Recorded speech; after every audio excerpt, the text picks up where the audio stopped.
Hi guys, how are you doing today? My name is No Bias McGee, and today I will be teaching you how to avoid media bias. Bias can be found anywhere, and frankly, it's difficult to fully pick up on it. Media bias can be found in any of the following: social media, movies, and even the music you listen to every day. But for this video, I'll be teaching you how to avoid movie bias.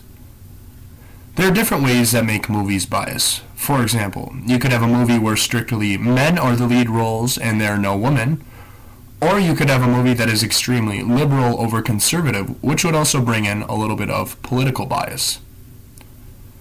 Lucky for you though, I'm one of the nicest guys you'll meet. I set up an easy 5-step process to help you overcome media bias. I call it TUIF.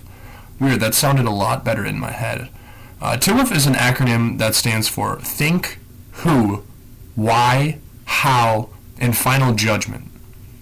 The first step, think, advises you to take a deep breath and think about the bias. Ask yourself questions like, what were they actually trying to get at? Or, what were they trying to accomplish through this? By asking yourself these questions, you may come to realize that the bias may not have been as bad as you thought it was at first. Moving on to the next step, the who. After you're done thinking to yourself about the bias, keep in mind, movie bias is very common. It varies from parents to teens all the time. Also, sometimes bias is used for good. It's what brings us teens to the movies. That is also why we have multiple genres for movies. After the who comes the why. And in the why step, this is where you think to yourself the reason for using this specific type of bias. A lot of people are quick to judge when it comes to bias and may not recognize what it's actually trying to say.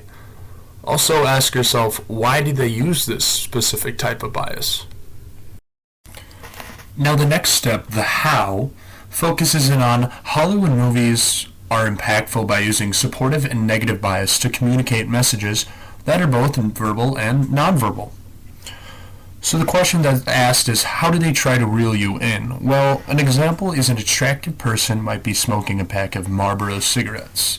However, if the individual is attractive and cool, it creates a positive bias to that brand, whereas if the person was ugly and coughing, it would create a negative bias.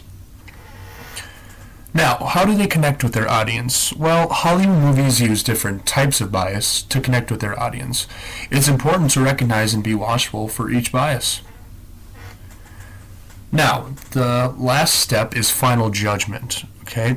This focuses in on how the bias in movies isn't just targeted to any one person, because they have many different types of bias that's put in.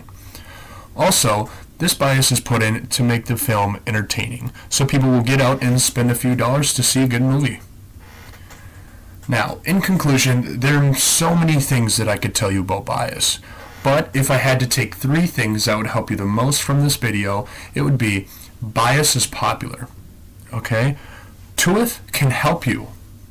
And lastly, follow each step in order and you'll be swerving bias left to right.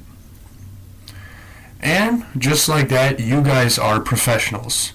I'd like to thank you guys for listening, and I'm glad I could help you guys.